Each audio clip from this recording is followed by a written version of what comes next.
like to call the February 13th, 2014 meeting of Williamsburg City Council to order. Lisa, would you call the roll, please? Ms. Knudsen. Here. Mr. Pond. Here. Mayor Hallman. Here. Vice Mayor Freiling. Here. Mr. Foster. Here. First order of business today are council minutes for the meetings of January 6th and January 9th, 2014, and the January 11th, 2014 City Council retreat. Are there any additions or corrections? Mr. Mayor, I'll move the approval of the minutes of January 6th and not January 9th, as well as the January 11th City Council retreat.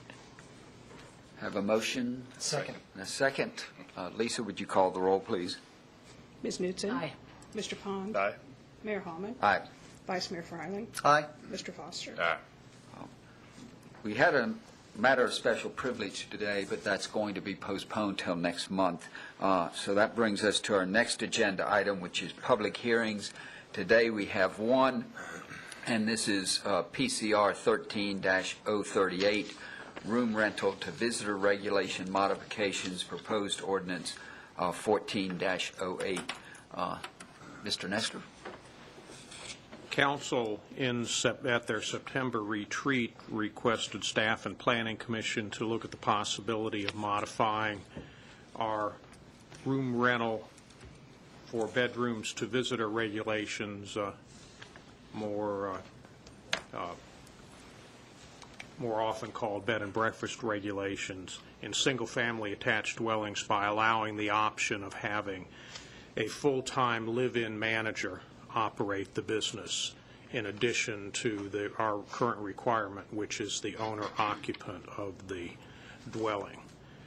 Planning Commission held a public hearing on December 18th and had an extensive discussion following the public hearing. The decision was tabled until January to allow additional time to investigate the issues, and following the Commission's second meeting on this, they unanimously recommended to City Council that two changes be made. One, to allow an owner-occupied single-family detached dwelling to operating a bed and breakfast to have one non-resident employee. This was one of the things that came out of the Commission's extensive discussion and based on some of the comments we had at the public hearing. And number two, which was the original thing we were looking at, the Commission recommends that a bed and breakfast can be operated by a non-owner-occupied single-family detached dwelling with a full-time live-in manager, which may include the manager's family, residing on the premises, provided that the full-time live-in non-owner manager shall only be permitted to reside on the premises in lieu of the owner if the owner also resides within the city limits. So if you were not living within the city limits, you would not have that option. And there are a number of other related changes that relate back to these two major changes in your ordinance. When we looked at this and looked at the analysis of the situation, allowing an investor-owned single-family detached dwelling to offer room rentals to visitors with the full-time live-in manager provides additional options for these large houses and could make it more attractive to operate a bed and breakfast business instead of renting a house to a family or to 3 or 4 unrelated persons.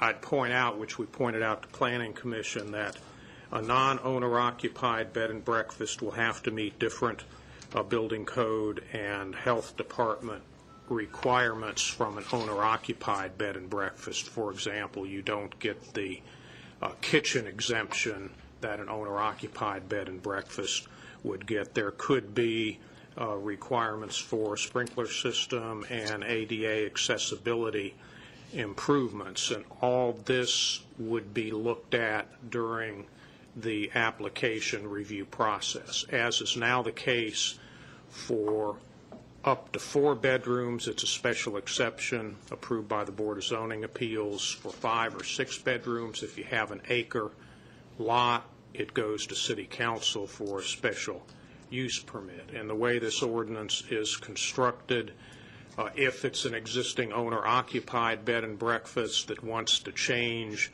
to a non-owner-occupied bed and breakfast in accordance with the ordinance, you need to go through the application process again, because it's changing how that is operated.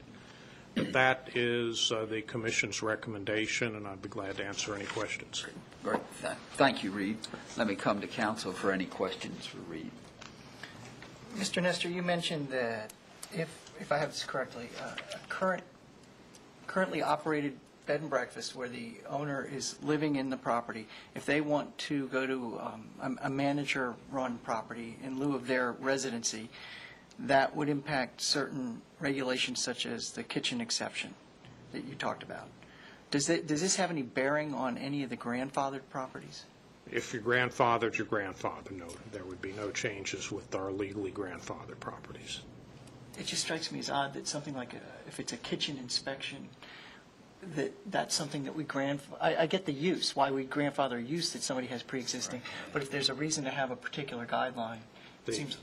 The kitchen, that is based on health department regulations. That's not part of the city zoning ordinance, and the health department regulations specifically say that in an owner-occupied house running a bed and breakfast, you're exempt from the commercial kitchen requirements if you're renting 6 or less bedrooms. But if the exact same operation is being done but it's non-owner occupied, then the commercial kitchen requirements apply. And that's nothing to do with the city's regulations, but it's to do with the health department regulations. Currently, we have bed and breakfasts allowed on entrance corridors in the city with caps on the number of B&Bs that can be in a particular corridor. Correct. How many of the corridors do we have with complete utilization of the... None of our corridors have complete utilization. On Capitol Landing Road, 4 are allowed, and we have 1 on Henry Street between Lafayette and Mimosa. We allow 2 and have 1. On Jamestown Road, 15 are allowed, 6 exist, and 2 have the right to operate. 3 are allowed on Lafayette Street. We have none. 1 is allowed on Page Street. We have none. And on Richmond Road between Brooks and Virginia, 10 are allowed and 8 exist. So there are slots open on every corridor.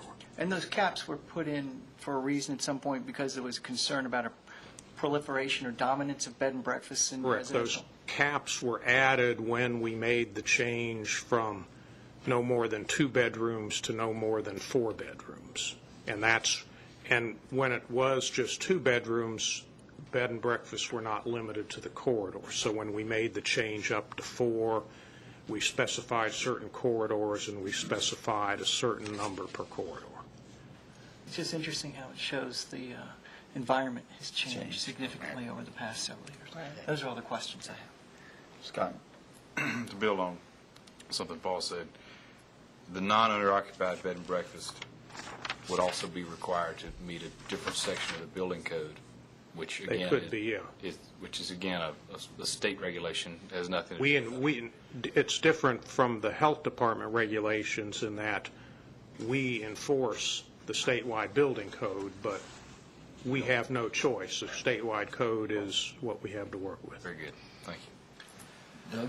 Reed, as I understand the proposal, a bed and breakfast with a non-owner occupancy can have a resident manager, but a owner-occupied bed and breakfast cannot have a resident employee. Correct. It's a non-resident. Can you talk me through the merits of that? Well, all the bed and breakfasts where they're allowed in the corridors allowed in single-family dwelling districts. So you have a single-family house operating a bed and breakfast. So if you would have a owner-occupant living there, that's one family. If you then allow another person or family move into manage it for you, then you have two families living on the premises. So I guess that is a rationale. Okay. Thank you. Following up on Doug's questions, I mean, outside of the B&B question, as a resident, do I have a right to rent a room to someone? Anyone in town, you can rent one room to one roomer. No questions asked. You don't need any special permission. You can rent 2 rooms to up to 4 roomers, but you need a special exception approved by the Board of Zoning Appeals. So to go back to this question, is it the fact that they're an employee that sort of differentiates that, or was that something, I'm just not totally clear on why that distinction exists? I think it was put in there, as a means to keep the same intensity of use that you would have now with it. You either owner occupied or you're non-owner occupied with that person and or family living in. So you still have one family living in the dwelling. And you already are renting, if a B&B owner occupied and you're renting rooms, you're already renting. Correct. Okay, that's helpful. And any other questions? No. Yeah. No. No. Okay. Thank you, And Reed. one final comment. In our discussions with Planning Commission, there were several other things that were brought up in the public hearing, such as serving meals other than breakfast, hosting business meetings, hosting weddings, and this and that. The commission has scheduled a work session on the 26th of this month, the week following our regular meeting, to discuss those issues, to see what, if any, changes they think should be made to the ordinance. So we may be hearing more of this. Okay. That could be possible. Thank you. With that, I'll open the public hearing on this and ask anyone who wishes to speak to the issue of the changes in the B&B regulations to please come forward. If you do, please state your name and address. Not seeing anyone. Okay. I now see someone. She's building suspense. Debbie, welcome. I didn't plan to speak today. My name's Debbie Keene. We owned a Williamsburg White House bed and breakfast on Jamestown Road. I just have one question, which I just can't seem to get through my head. I appreciate, first of all, that this is coming in front of council. I was surprised to see it come up. I'm happy to see it come up because my husband and I have run the White House now for 14 years, and we've raised our children here. And my biggest fear, first of all, in this economy, I know that we will probably never be able to sell our house for the next 20 years. And that's our reality that we have to face. But the sad part of it is that if, as my husband and I age, and we are quickly, that eventually we will not be able to stay in the home that we raised our children in. We financially cannot afford to stay in that house unless it is run as a B&B. We depend on that income. Both of us work the B&B full-time. That's our full-time job, and we have no other source of income. So unless we are open 365 days a year and run it as a true B&B business, we will lose it. My fear is that as we age and one of us is not able to do this because the business requires 2 people to do this.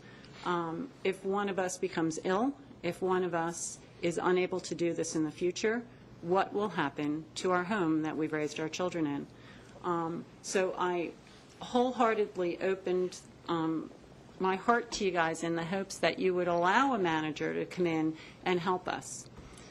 The only downfall that I see in this whole system is that the B&B business is not a 9-to-5 job. I wake up every morning at 6 o'clock, 365 days a year, to serve breakfast because we are the only ones right now that can serve breakfast. So if I were to become ill and we had to bring in a manager to run this, the manager would only be able to come in and not live in the inn with us. I hope I'm confusing you, I know. If we brought in someone, if we wanted to stay in our inn and we needed to bring in someone to help us, that person couldn't live in the inn with us.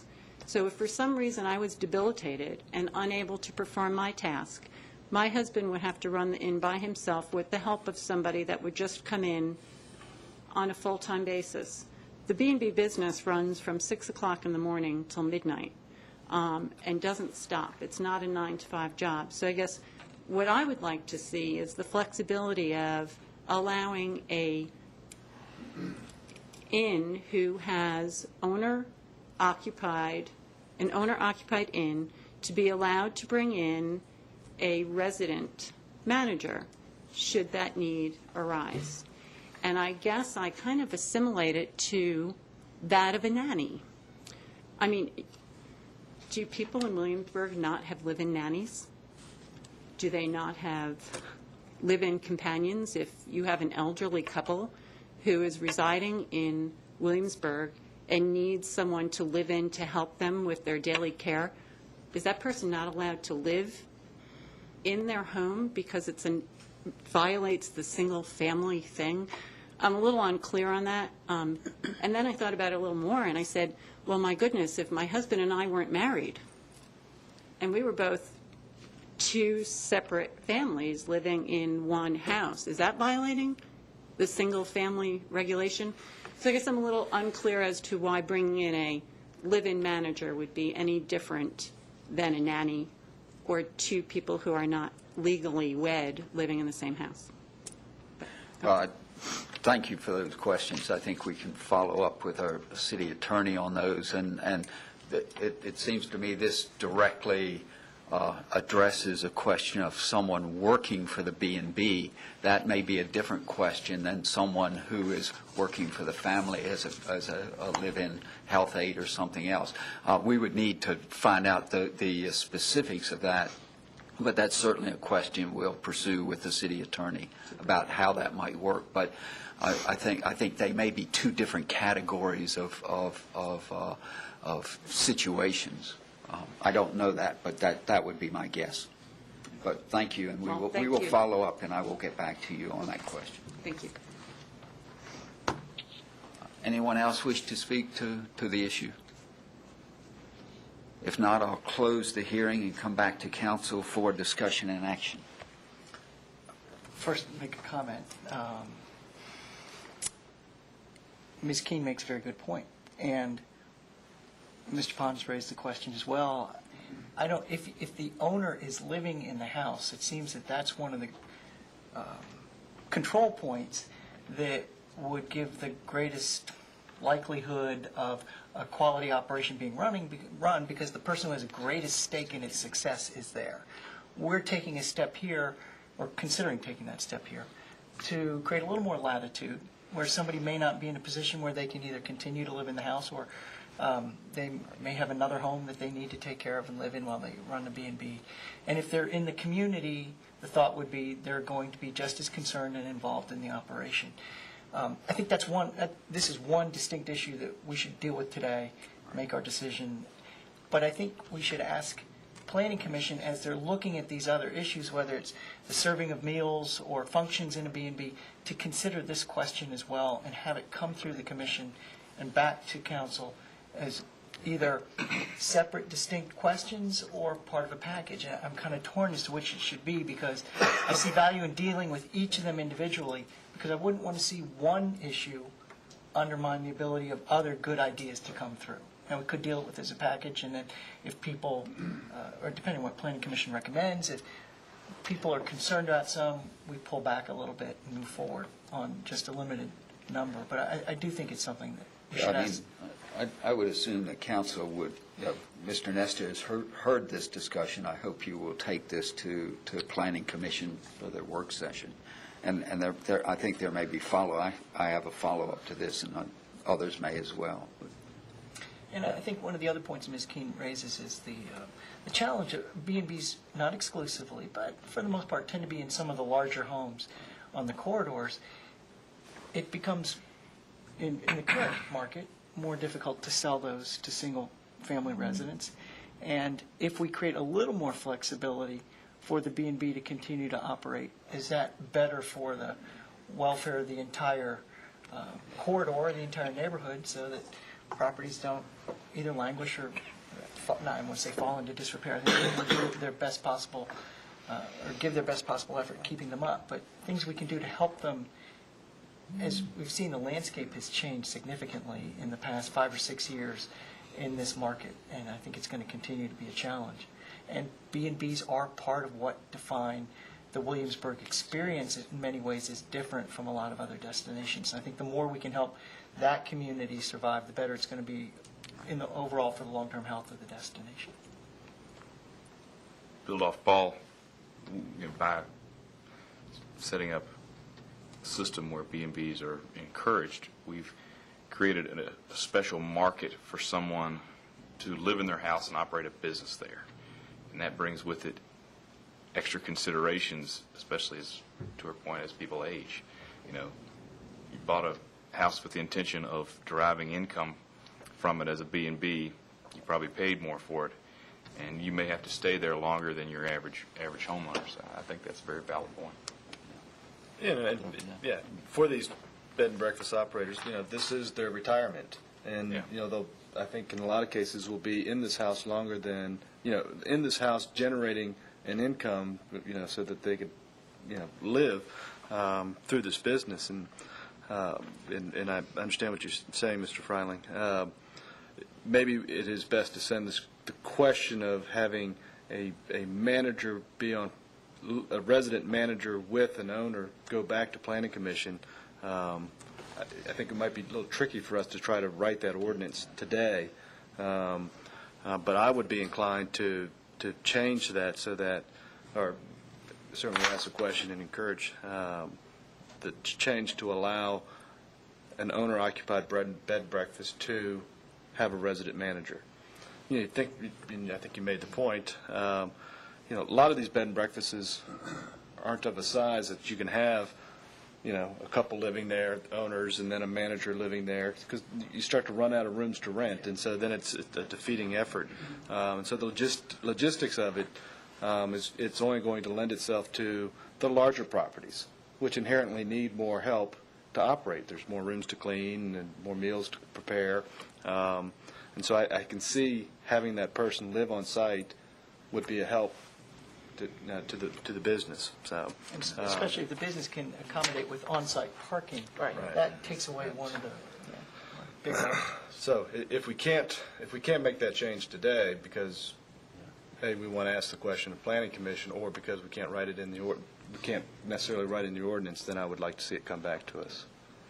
And I think the way to do that may be to proceed with this, because that's only one part of this ordinance. The other part is the non-owner occupied B&B and what have you. And it seems to me, the whole purpose of bringing this forward is to look at this industry and see what can the city do to help it succeed and help it flourish in the future. So I think my preference would be at this point is to go ahead, move ahead with this ordinance, but then ask Planning Commission to, in their work session, to also address the issue, and with legal counsel's advice, how do you think about that in terms of these other needs that owners may have? I agree. And just the point you just made about this is in an effort to help these B&Bs, I take the position that this is also a way to help encourage the neighborhoods, be successful, because we have seen now that bed and breakfast are valuable contributors to the neighborhoods, and so we want to encourage, the future use of some of these homes as bed and breakfasts. They're good neighbors. They keep winning the beautification award. That's right. That's right. No, I agree. I think we probably better get good legal advice on this, though, too, because it seems to me it's getting real sticky. So I, too, would like to go ahead with what we have before us today and then have this come back. If I might add, even if we wanted to go ahead with the idea of allowing the owner family to live there and a live-in management family. I don't think we can do that today because we never advertised for that. Right. So we would have to. And again, on these sorts of things, it's always the unintended consequences that you need to think about, and that's why I think having Planning Commission consider this along with the other issues they're considering, and the city attorney to weigh in, because again, these are complex issues, as we found out. But again, I think as all of us have suggested, the purpose of doing this is really to think about this industry and these neighborhoods that they're in.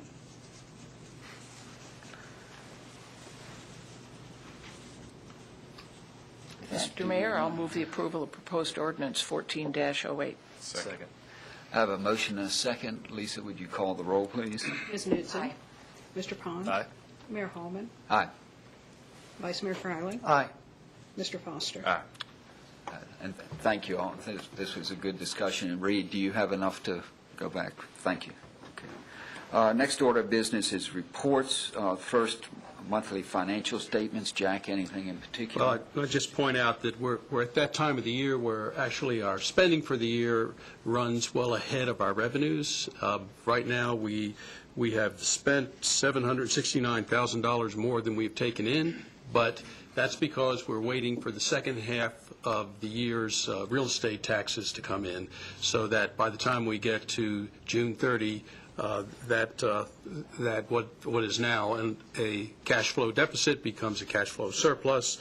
Although at this point, comparing to the same point last year, it looked about $250,000 better last year than it does right now. What that tells us, along with the projections that the finance director has done, is that we'll, in ending this year, we will not likely have as large an operating surplus as we did last year and the year prior to that. Of course, time will tell just what revenues come in over the next 5 months and the final spending. So that by way of observation. Any questions on the finance statement? Any questions? Not. Next, operating reports. Anything in particular, Jack? Well, I'd, again, just like to highlight things in here from time to time. One thing that we get every month from the Economic Development Department and as well as the Commissioner of Revenue is a list of all new businesses in the city that have been licensed during that past month. And I thought I might just read through these because it just shows you the range of businesses, everything from home occupations to large retail outlets. We've had 5-Star Cleaning Services, La Yaca French Restaurant, Peninsula Pathology Associates, Skinner Law Office, the Village Wheelwright, LLC, Tim Steep Photography, and Vanity Fair Outlets. So those are the businesses that came in last month. Any questions on operating reports? I just have one question, just for the, could you give us a sense of, I don't know if this is really financial or departmental operating or some combination of the two, the impact of snow removal and street treatment so far? Sure. And allow me to take this opportunity to say the city staff has done a terrific job. I can't remember the last time we had as many snow events in a short period of time as we have. And it's a challenge in the counties because they have to rely on VDOT for the most part to do their street cleaning or snow clearing. Right. But the difference in the city and the way the work gets done really shows when these events occur. Well, thank you for that, and I'll make a comment or two, but Mr. Clayton, if you have anything to add, feel free. Right, we have had 3 snow events back-to-back. Fortunately, the most recent one, the rain pretty well took care of it. But we take the better part of the entire field crews of the Public Works Department. That's not just streets, but also landscape and utilities. So all of those folks get involved on 12-hour shifts during those storms and working ahead of it with the sanding and salting beforehand, and then keep getting the main roads cleared. And normally that's about a day's worth of work. And then getting into the subdivision streets, we have 5 snow plows with on large dump trucks with spreaders on the backs to handle most of the heavy work. But it is kind of an all-hands-on-deck effort when the storm hits. And I don't know if Dan can tell us how much material he has used so far this year.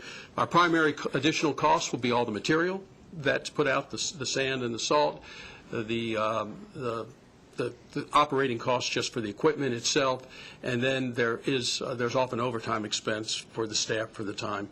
But by the way, they only trip overtime when they've hit over the 80 hours in a 2-week pay period. So most of the time they're out there. They're out there on straight time. So Dan? Just to follow up, in terms of our costs, we spent, I don't have every snow figured out. This past one I haven't got figured out, but we're spending somewhere around $15,000 to $20,000.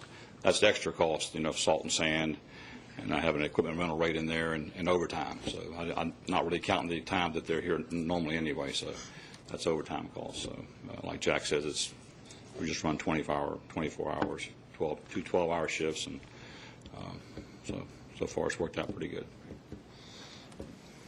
Thanks. Keep up the good work. Yeah, you got, I think we've got more snow coming, don't we? I think so, but I hope you'll, Tonight, right. I hope you'll convey to everybody in your department how much we appreciate and the comments we get from residents about the terrific job they do. So, thanks. Next are city manager reports. Jack, the first of those is the Hampton Roads Sanitation District Memorandum of Agreement. Yes, this is the agreement on the Regional Wet Weather Management Plan, which, as we've discussed before, sounds innocuous, but it's really a pretty big deal. This is the agreement for all 14 jurisdictions in Hampton Roads with the Sanitation District to assign to the Sanitation District the responsibility for responding to the federal consent decree that deals with the amount of water that is not sufficiently treated in our wastewater treatment plants at times of heavy rain events and other times when the plants are overloaded. And so what has to be done is either additional sewage treatment plant capacity has to be built, or more cost effectively to try to remove the stormwater and groundwater from the sanitary sewer lines. So that's what this is all about, and it's giving now to HRSD the responsibility of doing major projects, not only as they currently do on their forced mains and treatment plants, but back up the lines in the distribution systems in the localities, and then share that cost with their customer base all over the region. This would enter into an agreement which would stay in effect for 30 years and would become the new way we do business with regard. It's a major shift in the way we do business with sanitary sewer in Hampton Roads. Just to give you an update, so far the following cities have approved the agreement: Poquoson, Smithfield, Suffolk, Newport News, Virginia Beach, and Hampton. Of course, we're scheduled today, and then the others that have action scheduled later in the month are Gloucester, York, Isle of Wight, Norfolk, James City County, Chesapeake, and Portsmouth.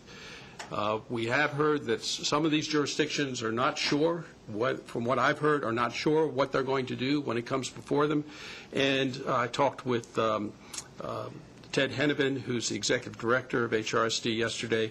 There may be some of these jurisdictions that need more time to ask further questions, and I believe that allowance will be given them to go beyond the February deadline. It is important that all the jurisdictions come on board to make this regionally effective. Now, the big question is, what if there's one who does not? What does that do to the whole plan? And we know from early on, EPA has said it needs to be all or none, but I don't necessarily think that would be the end of the story, but I can't say, and neither can Mr. Hennevan, just how that would work out at this point. So the recommendation before you is to approve the City of Williamsburg's participation and approve entering into this memorandum of agreement. Okay, thank you. Questions for Jack? Discussion? Well, no, I don't have any questions. Discussion. Guys, it seems like the most logical way to go. One way or the other, the cost to handle the treatment of this water is going to be borne on all of us. And if we don't participate in ways to help minimize the water, flowing into the stormwater system, we're going to have to build new plants, and we're going to have to pay for that. So one way or the other, the costs are going to go up, and I think, as Mr. Tuttle just outlined, this is the best way to share that cost in a cooperative way. And this is certainly, we talked about this in September. What we had in September was vastly different than what we're seeing today. In September, I would have made an argument to not join in, but I think this new alternative program kind of really took away some of my objections and is kind of heading us in a better workable future for us. And the biggest change in that is that we retain control over the local system so that we respond to the needs of our residents, and we're not relying on a regional entity to do that, who the farther they get stretched, the more difficult it is. So we can still help the residents of Williamsburg. The underlying philosophy here is that we as a region need to do, some might say our part, some might say it's more than our part, but according to the EPA, we need to do this to help the health of the Chesapeake Bay. And by participating in this way, we're also helping to resolve some of the issues that are the greatest contributors to the problems that the Bay might still be experiencing, even if they aren't directly coming from Williamsburg. In a way, we're getting credit for work that's being done elsewhere because we're helping make that happen. It just seems like in many ways it's the right thing to do. What's a little bit discouraging, or I guess I don't want to say that. The one argument I've heard is, are we somehow enabling communities that haven't invested sufficiently in their sewer infrastructure by fixing problems that maybe they should have fixed on their own? How would you respond to that? Well, most sewer infrastructure is built by development as it occurs. Some of that development occurred a very long time ago, some of it more recently. So some communities could say our lines are newer, less susceptible, therefore we think maybe our cost might be a little less in making corrections than another community, and that might be where that comes from. But this way, if you have debt on your sewer system, a municipal debt, Williamsburg does not, but many cities and counties do, you're still responsible for that. We'll still pay it. You still own and operate your own sewer system. The advantage here is that by fixing the problems where you get the most benefit for the dollar spent, it ends up benefiting the whole region. I would say it would take to figure out who would be truly at the end of the day the winners and the losers on that is not as simple as it may seem. You may think you would be a winner or loser and find out 30 years from now just the opposite was true, because the thing is complex enough. So that's the best way I know to answer I think of it another way.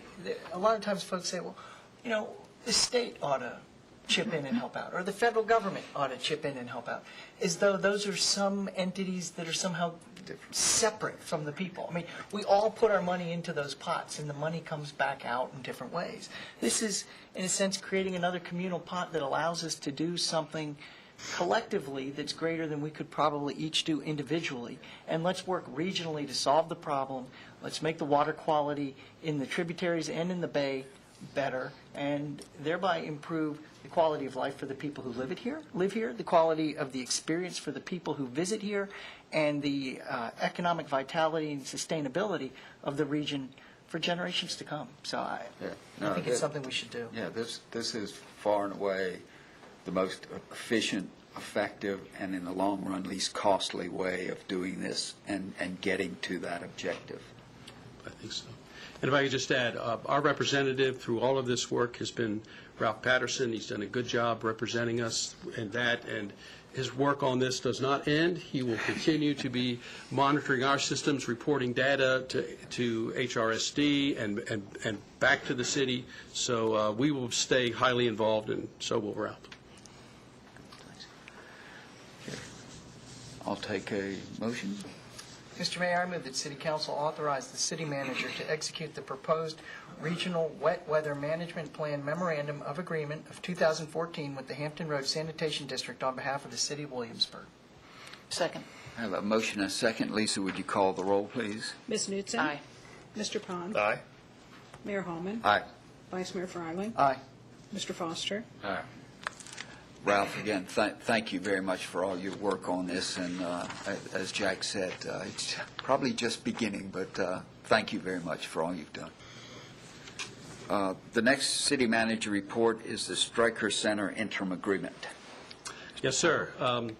Per the City Council's action in December, the Stryker Center proposal team of Daniel and Company and Steeman Architects, now Steeman Pease Architecture, was the top-listed team under the Public-Private Education Facilities Infrastructure procurement process that we've been using for the Stryker Center. So the next step is to then enter into an interim agreement with the contractor, during which time design of the facility will be completed and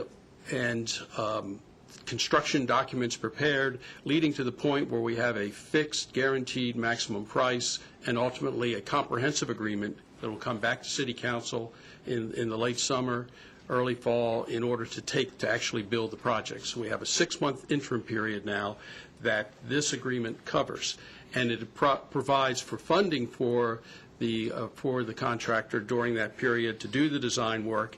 And in addition, it also provides allowances to begin working on site issues that can occur during design, in effect fast-track the process, save several months of time until ultimately opening, and also by saving time we should save money. So the agreement provides for the demolition of the building we're in now and for site development costs, which make good sense to do prior to entering into the comprehensive agreement. So that the interim agreement provides a maximum amount of money that can be spent during this next phase. The other thing I wanted to mention, the schedule does call for a demolition of this building in the May and June timeframe. So we are now projecting our last meeting in this building for the City Council, and for that matter, the other entities that meet here, such as the Planning Commission, will be in March. And then beginning in April, we'll transition over and set up on the 3rd floor of the municipal building as a temporary council chamber to use during the period of construction. So let me start with that, see if you have any questions. Thank you, Jack. Any questions, discussion? I have 2 questions. In the initial planning efforts for this project, were the cost estimates broken down to the degree that we can determine is what we're looking at now for to complete the design work, to do the site preparation, to do the demolition? Is that in line with what we were planning on? Well, I have to say, in the case of this proposal, not as much in the others, because the initial proposal by this team was to retain this building and build an addition onto it. So they did not have demolition in their initial proposal. But we know that the demolition costs that we have in here now are comparable to the ones in the other proposals, and we have taken, all of these costs have been vetted not only by Mr. Clayton and his facilities team, but also by an outside consulting firm, the same one that helped us through the process. So we've looked at all those costs and feel they are reasonable, competitive, in order to do the pre-development work.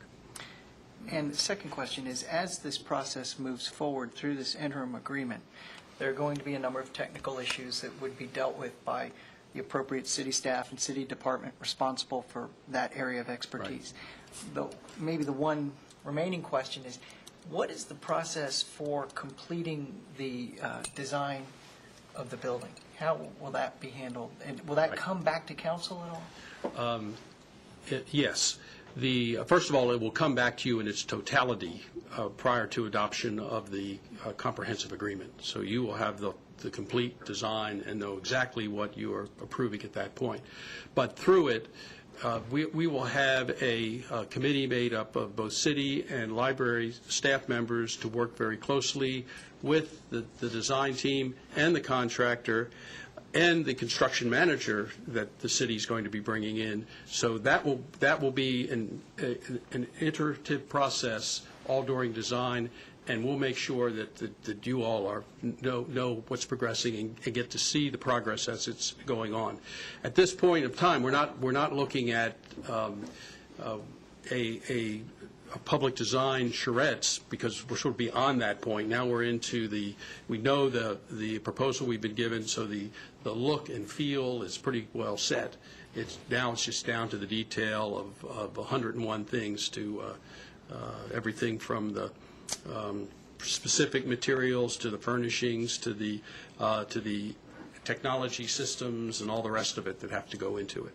So that's where we are, and you'll be kept informed. And this may be a question for you.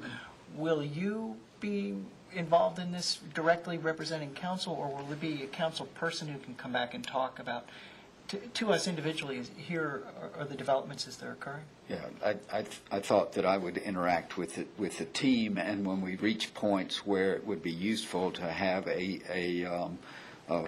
briefing for council, sure, and to get council input, that we would do that. So I would anticipate during this process that there might be several points where we say, okay, let's have a special council meeting, come put this forward, let council sort of get its input into the process and what have you. And so, in addition to that formal process, at any time, yeah, really you can, the council members individually can come see what's going on. Yeah. I mean, and I would encourage all of us to stay as close to that as possible. I'd like to stay aware of the process. I'd like to understand how it's developing. I don't want to get in the way. That's right. That's right. Yeah. That's and that's. But I think there will be several opportunities where we can, as a group, because again, I think for us, what I think has been very useful in this process is those times when we've operated and had discussions as a group about issues, and I think that's going to be useful going forward as well. Any other questions? I have a sort of a banal question. What's going to happen to all this furniture? I mean, this and the pews or I'm whatever. glad you asked. The benches will be sold on the city's auction site. Okay. So anything here that we can sell that we can't reuse will be sold. If we can reuse it, we'll reuse it. For instance, the seal, Well, yeah. we'll probably reuse. So and some things, some of the television equipment can be used in the new facility. So we will use what we can use and reuse what we can. Thank you. Sell what we can. Something tells me it won't be quite like selling seats from Yankee Stadium.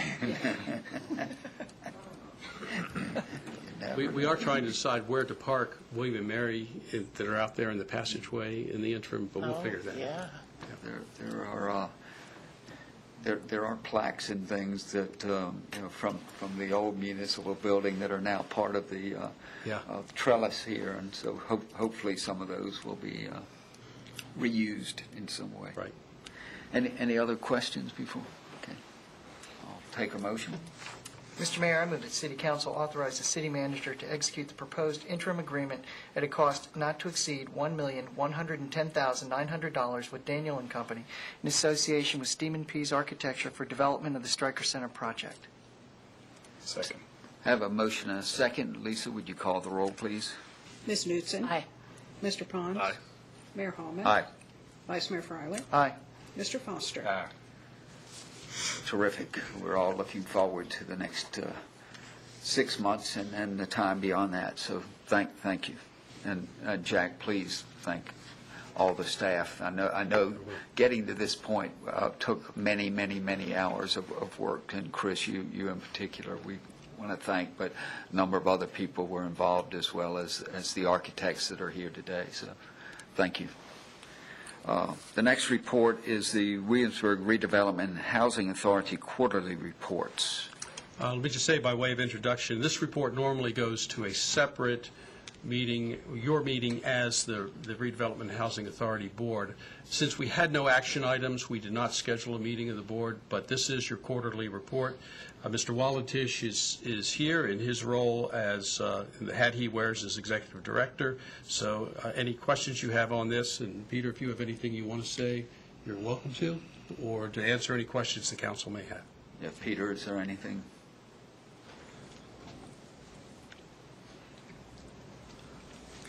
Well, the report itself is self-explanatory, very basic. I do want to say that time flies very quickly because we're almost at a year's point. Last March, we effected the 2 memoranda of agreements that set up this working relationship and the blended model. And I'm pleased to tell you, after a year's time, we have made great strides in stabilizing the staffing. We had to completely overhaul that, put new pieces in place per city policies and procedures. We've made great strides in the purchasing and finance area with a lot of thanks due to finance, to Mr. Serra, and particularly Julie Farras, who is one of those in-kind staff that contributes a lot of time to the Housing Authority budget. And then the program and service delivery, which we've managed to effect in the blended model. The tenants, the residents of the city were the winners there. And I think we've really, put in a good efficiency and effectiveness model there that I think has benefited everyone. So everything's more streamlined and more comprehensive. I guess that's the bottom line there. The big development, as you heard at the last Board of Commissioners meeting, was the hiring of Mr. Vincent, which was due to all that good work that was done financially and so on, that we were able to hire someone and support that salary. That's added a lot of stability. And I do want to add what's significant is, given his background, we were very fortunate that he had both Public Housing Authority background and construction, maintenance, repair background. That, in the course of a year, you're going to see significant savings in all those line items because he knows it. And we are already starting to see large savings in how we repair things, what we purchase, et cetera. So I think that's going to be another cost-saving measure, so it was a good move. And essentially, you've seen the activities there in the report. I do want to point out that down the road for our May meeting, what we have coming up, it was rescheduled from the fall, a large HUD review, which is called the REAC review, and that's Real Estate Assessment Center review.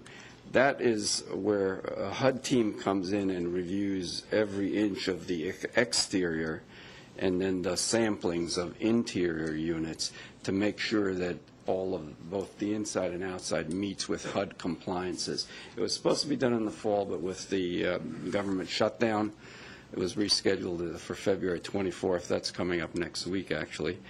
And then what will be before you in May is the revised, updated Admissions and Continued Occupancy Policy Manual, otherwise known as ACOP. And that is the Bible for housing authorities. It really means HUD will look at whether your policies are up to date and everything that you do actually complies with those policies. That was a major overhaul. We will have that available to you prior to the May meeting for your review so that we can discuss it. And then, as you know, the non-smoking policy you've already approved. That will take effect in August, and that's a good health item there for a good number of residents there. So I think we're getting in step with what the other authorities are doing in the country. The other thing that's not in the report, because I'm going on the previous quarter, is pleased to tell you that the Colonial Triad, which consists of our police department, and it's a partnership between our city police, the sheriff's department, and social services, sponsored a sweetheart dance for seniors in the area, and our Blayton residents came out in force. It was at the community building. It was February 8th, and I do want to thank our police department for the major role they played in that. And that's it. If you have any questions, I'd be happy to answer them. Thank you, Pete. We appreciate that. Any questions? I'd just like to comment that having a one-page financial report is quite a bit better than what we used to get from Right. the Housing Authority. So thank you, whoever did Yeah, that. well, and Pete, I think we all appreciate the effort that you and your team have made here, and I understand you're getting very positive feedbacks from HUD on this blended model, and other communities are starting to look at what you've done, because it is really groundbreaking in many ways. So thank you for that. Thank you, Mayor. And I have to repeat, it's a team effort, and everyone's really been on board with that. Yeah. Thank you. Thank you, Pete. And again, this is just for information purposes, and we will have a Board of Commissioners meeting in May. Is that correct? I think that's correct. Yeah, okay. Next order of business is city attorney reports. This is City Code Supplement 26. Chris? Every year, council does this, which is to adopt the electronic supplement, which contains all of the code changes from last year. Back in 2001, council elected to maintain the code electronically rather than a paper copy. And so that is before council, and the staff recommendation is that council adopt the supplement. Any questions? This is just, okay, I'll take a motion. Mr. Mayor, I move that City Council adopt proposed ordinance 14-01, Williamsburg City Code Supplement Number 26. Second. Have a motion and a second. Would you call the roll, please, Lisa? Ms. Knutson? Aye. Mr. Pond? Aye. Mayor Holman? Aye. Vice Mayor Fryling? Aye. Mr. Foster? Aye. Next, unfinished business. I believe we have none. Great. Any new business? Schedule of meetings, Jack, anything? No, you have your schedule, a little late since we didn't have the work sessions, but there it is for February, and no changes. That brings us to our final agenda item for today, which is open forum, a time when anyone who wishes to speak to council may do so. If you'd like to speak, please come forward. I have a speaker's card from Charles Ridinger. If you please come forward, state your name and address. Mr. Ridinger, welcome. My name is Charles Ridinger. I live at 5 Canterbury Lane. We've lived there. My wife bought the house 19 years ago. I just wanted to bring something to your attention in case you people were not aware of it.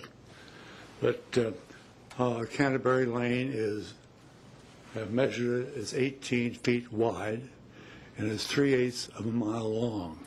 That would be about 1.5 times around a track at the football field. It's a private lane, and the road is actually on the property of 2 of the residents, Mr. Bateman and Mr. Brown. Mr. Bateman was there, his first house on Canterbury Lane, and then Mr. Brown bought the property from Mr. Farber, who developed the area. At the end of Canterbury Lane, it becomes to a dead end. There's no cul-de-sac where you can turn around. People have to turn into one private driveway and back into the other, and then come back up the hill, or they back up the hill from the bottom. The one thing I do want to stress is the fact that it is a private lane, and we do not have any street lights or a fire plug. There's no fire plug. Any fire would have to be fought from down on, they bring the hose up from Jamestown Road, and whenever there's a new man on the fire department, they bring him up to explain the situation to him, because it is such an unusual and I think potentially bad situation.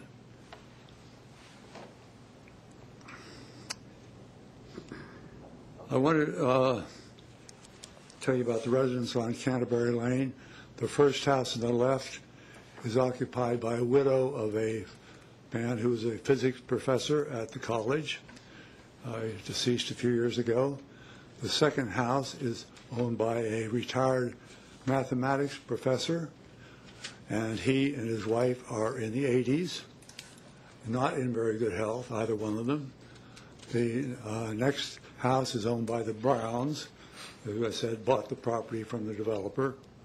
And then there's a fourth house down the hill, which is occupied by a lady probably in her early 80s and a student at the College of Education.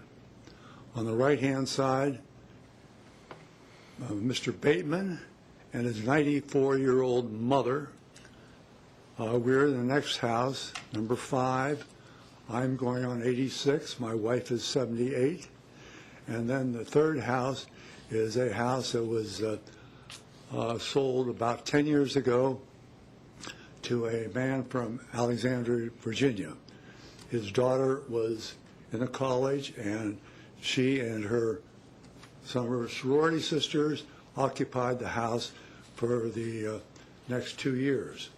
Then other people came in, football players, other people, and right now it is occupied by 3 people. One is a student, one is a basketball player, and one is a football player. You might have read about the basketball player who got in considerable trouble over homecoming weekend. He was suspended from the basketball team for a period of time. We subsequently found out that 2 of the 3 members of that, or occupants of that house, are members of a fraternity, Alpha Phi Alpha. So we say they had quite a party on homecoming weekend, and that's when this gentleman was arrested for DUI. Fast forward to the Saturday, January 18th. About 1:15, 1:30, my wife woke me and said, "There's flashing lights out on Canterbury Lane. What's happening?" Immediately went to the phone, called 220-2331, which is one of our favorite numbers now, and found out there was a parking problem on Canterbury Lane and Mill Neck Road. We looked outside, and Canterbury Lane looked like Market Square on a Saturday morning during the summertime. People were coming, going, coming and going. Well, we watched that, couldn't figure out what in the heck was happening, even though, fraternity, there were just so many people that it was hard to believe. So the police were there. We talked to one who was walking through our driveway, and he had been down to the house to check out on the noise complaint. We had not called him. Somebody else had. So about 2 o'clock, I guess, was the flashing lights stopped, and that vehicle exited. I called at that point and said, "What about the noise? The noise hasn't stopped." We found out subsequently there's a disc jockey there, and it lasted actually to probably 3:30. About that time, probably 50 people came walking up Canterbury Lane and through our driveway. And they were not noisy, but there were just people there. And I can't understand why there are that many people in 9 Canterbury Lane and a disc jockey. That party wasn't shut down when that policeman arrived on the scene. Subsequently, on the following day, on Sunday, talked to my neighbor, Mr. Bateman, and he was out on Canterbury Lane trying to help one of the members of the fraternity who was up at the top of the road with the parking. because they had gotten in the first house on the left, their driveway. She was out of town, parking everywhere they could find. They were out on Mill Neck Road. So, Sunday morning, I had the news on, and I saw a blurb from I think it's from New Jersey, showed a march with people behind a big banner, and on the banner was Alpha Phi Alpha. Mr. Bateman also said that the man who was up there said something about a birthday party. They were celebrating a birthday party. Well, he put all the dots together, and they had a celebration for Martin Luther King Day. So it finally ended up about 3:30, 3:45, when the disc jockeys moved his equipment out of there. This past Saturday, another group were there. About 15 of them walked past our house about 1:30. 4 cars left at that time. That's what awakened us. And then the 5th car left with no street lights down there. The way they help people get out of the party and out of the premises to get on the street is for a car to park in a private driveway on 12 and put the headlights on so they can see the walkway out of driveway out of number 9. So say after 1:30, they start shuttling people back and forth, I assume, to the campus. So the car made 3 trips, and every time we come back, park in number 12, and load up the car, take them out. So as I say, I saw 12, 14, 15 people walk up, and if they had 4 cars leave and 3 shuttle car, that's a heck of a lot of people in one very small house. I don't know whether any of you are familiar with the house, but people named Roman built it. It's very small. It's built on a slab. It's a wooden house and all that. But what I am hoping we're able to do is to maybe forbid parking on Mill Neck Road from, say, 11 o'clock, when parties are supposed to be over, until 7 in the morning, so there is no congestion out there. If we need emergency vehicles coming in, I've said before, it's only 18, Mill Neck is only about 18 foot wide, and Canterbury Lane is 16 to 17 foot wide, and with the elderly population of people we have on Canterbury Lane, emergency vehicles could easily be required to get in and out of there. So I'm just hoping that since it is a private lane, it may be a very different situation and what could be done about it, but I would just hope something could be done. I did I went down to police station on the day after Martin Luther King Day, and that was on a Tuesday. I talked to an inspector named Todd Iverson, who said that an officer, and I'll spell his name, Orozco, was the man that wrote the report regarding that party.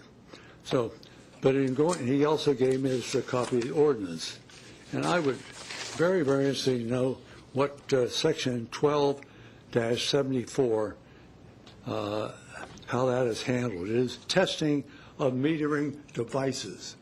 Where are these metering devices for evaluating the noise? And what training do these people have? They bring them. I've never seen anybody bring them with them, but I have also made copies of the ordinance. If any of you would like to have a copy of it to refresh your memories, I'll put them up on the table. And I thank you for your time, and I hope you can do something about the parking on Mill Neck Road, which might eliminate the walk-in partygoers. Thank you very much. Thank you very much for that information. We will follow up both with the police department and with the Neighborhood Relations Committee. Thank you very much, and we will get back to you. Thank you.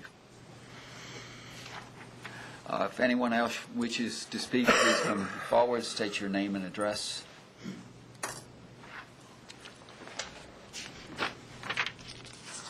Thank you.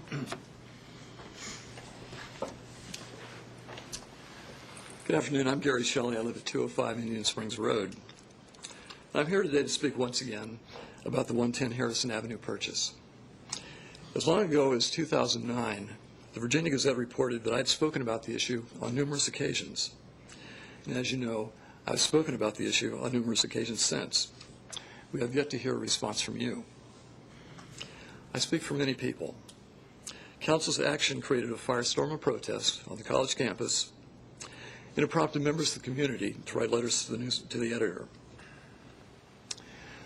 I've spoken of the absolute necessity that our government officers operate honestly and transparently. Nothing should be more important to you and council than the sacred bond of trust that should exist between our citizens and our elected officials. So today I ask that the city provide to its citizens a full report regarding the acquisition of 110 Harrison Avenue. This report must include the cost to taxpayers, which would include the approximate opportunity cost of the 0% loan that was made, and it should include approximate staff hours that was required to deal with the purchase from the date of purchase to the date of sale. Number two, the report should detail what efforts were made by the city to inform the public of the acquisition. Were these efforts sufficient? Number three, an explanation should be made as to why the common sense safeguards of an appraisal and an inspection were not conducted, and whose responsibility was that? And lastly, and this is the most important one of all, we need a detailed explanation of why the public was purposely not informed of the existing frame build contract on that property.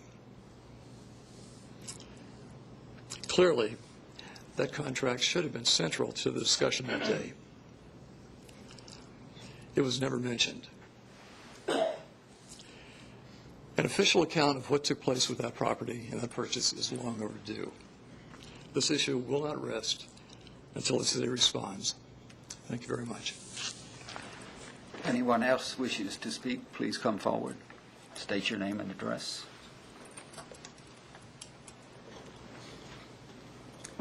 I'm John Whitley. I live at 110 Governor Berkeley Road.